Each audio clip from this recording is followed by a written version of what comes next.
দরবারে লাখো শুকরিয়া যে আল্লাহ আমাদেরকে পবিত্র জুমাবারে জুমার নামাজ আদায় করার জন্য মসজিদে উপস্থিত হওয়ার সুযোগ দান করেছেন। এজন্য বিশ্ব প্রতিপালকের বিশ্ব দরবারে কালিমাতুশ শুকর আদায় করি, সবাই বলি আলহামদুলিল্লাহ। গত জুমায় আমি একটা বিষয় বলেছিলাম, আল্লাহর হাবিব সাল্লাল্লাহু আলাইহি ওয়াসাল্লাম বলেন, আখলিস দীনাকা ইয়াকফিকাল আমালুল কলিল। তোমার দ্বীনকে খাঁটি করো, অল্প আমল এটাই তোমার জন্য নাজাতে যথেষ্ট হবে। অল্প আমলই নাজাতের জন্য যথেষ্ট হবে যদি আমি আমার ঈমানকে খাঁটি করতে পারি, আমার ঈমানটাকে যদি আমি সঠিক রাখতে পারি।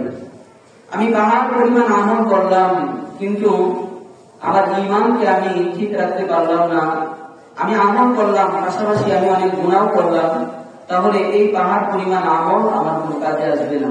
ওই গুনাহ নামক অন্যায় এটা আমার পাহাড় পরিমাণ আমলকে একেবারে ধূলিসাৎ করে দিবে, শেষ করে দিবে, নষ্ট করে দিবে। এজন্য আমাদের ঈমানটাকে সঠিক রেখে অল্প আমলও যদি করি, আশা করা যায় এই অল্প আমলই আল্লাহ আপনাকে আমাকে নাজাতের জন্য আল্লাহ তাআলা ব্যবস্থা করে দিবেন। তার ধারাবাহিকতায় আমি যে আয়াতে কারিমা তিলাওয়াত করলাম, আল্লাহ সুবহানাহু ওয়া তাআলা এই আয়াতে কারিমার মাঝে বলেন, এই আয়াতে কারিমার মাঝে আল্লাহ মুমিনদেরকে তিনটি বিষয় নিষেধ করেছেন। আমি যে আয়াতটা পড়লাম এই আয়াতের মাঝে আল্লাহ মুমিন বান্দা যারা তাদেরকে তিনটি বিষয় নিষেধ করেছেন। আল্লাহ বলেন তিনটা বদ অভ্যাস এগুলো পরিহার করতে আল্লাহ তাআলা বললেন। যদি এই তিনটা বদ অভ্যাস যদি কারো মাঝে থাকে তাহলে সে এই বদ অভ্যাসগুলোকে পরিহার করবে, এই বদ অভ্যাসগুলোকে সে বর্জন করবে। আল্লাহ তাআলা বলেছেন, আল্লাহ তাআলা কি তিনটা বিষয় মুমিন বান্দাদেরকে নিষেধ করেছেন আমরা শুনি। আল্লাহ তাআলা বলেন, ইয়া আইয়ুহাল্লাযীনা আমানু ইজতানিবু কাসীরাম মিনায-যন্ন। আল্লাহ বলেন, হে ঈমানদার বান্দা, ইজতানিবু কাসীরাম মিনায-যন্ন, তোমরা বেশি বেশি পরিমাণে অনুমান করা থেকে বেঁচে থাকো। আল্লাহ বললেন, হে ঈমানদারগণ, ইজতানিবু, তোমরা বেঁচে থাকো, কাসীরাম মিনায-যন্ন, বেশি বেশি পরিমাণে অনুমান করা, বেশি বেশি পরিমাণে ধারণা করা থেকে তোমরা বেঁচে থাকো। ইন্না বা'দায-যন্নি ইসমুন। আল্লাহ বলেন, এরে আমার দুনিয়ার বান্দা বান্দীগণ, কিছু কিছু অনুমান গুনাহ, কিছু কিছু ধারণা গুনাহ। তাহলে এক নম্বরে আল্লাহ বললেন মুমিন বান্দাদেরকে বলেন, হে আমার মুমিন বান্দাগণ, তোমরা মানুষের ব্যাপারে, কোন ব্যক্তির ব্যাপারে, কোন মুসলমানের ব্যাপারে ধারণা করা থেকে বেঁচে থাকো। কোন মানুষের ব্যাপারে, কোন ব্যক্তির ব্যাপারে, কোন মুসলমানের ব্যাপারে, কোন ঈমানদারের ব্যাপারে ধারণা করা থেকে তুমি বেঁচে থাকো। কেন? কিছু কিছু ধারণা এটা গুনাহ হয়, কিছু কিছু ধারণা এটা অন্যায় হয়। আল্লাহর হাবিব বুখারীর হাদিস শরীফের ভিতরে বলেন, বুখারীর হাদিস, হাদিসের রাবী হলেন আবু হুরায়রা রাদিয়াল্লাহু তাআলা আনহু, তিনি বলেন, قال رسول الله صلى الله تعالى عليه وسلم إياكم والظن فإن الظن أكذب الحديث। আল্লাহর নবী বলেন, এ আমার উম্মতের দল, তোমরা বেশি পরিমাণে অনুমান করা, বেশি পরিমাণে ধারণা করা থেকে তোমরা বেঁচে থাকো। কেন জানি?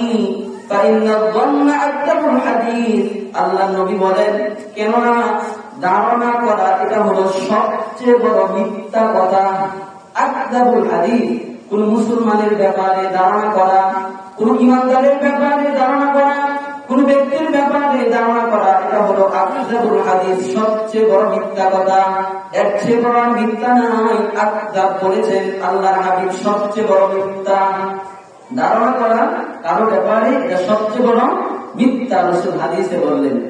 এবং আল্লাহ তাআলা এক নম্বরে আমাদেরকে নিষেধ করলেন যে তোমরা কারো ব্যাপারে ধারণা করবে না। এক। দুই নম্বরে আল্লাহ বলেন ওয়ালা তাজাসসু, হে আমার বান্দা বান্দীগণ, দুই নম্বরে আমি আল্লাহ তোমাদেরকে নিষেধ করলাম তোমরা কারো পিছনে সিআইডিগিরি করবে না। দুই নম্বরের নিষেধ আল্লাহ বললেন তোমরা কারো পিছনে সিআইডিগিরি করবে না, জাসুসিগিরি করবে না, তোমরা কারো দোষ তালাশ করবে না। আল্লাহ বলে দিলেন কারো দোষ তোমরা তালাশ করবে না, এটা আমার নিষেধ। কোন ব্যক্তির পিছনে সিআইডিগিরি করা যাবে না, জাসুসিগিরি করা যাবে না, এটা আমার নিষেধ। তিন নম্বরে আল্লাহ বলেন এই আয়াতের মাঝে আল্লাহ তিন নম্বরের যে নিষেধাজ্ঞাটা দিয়েছেন খুবই গুরুত্বপূর্ণ।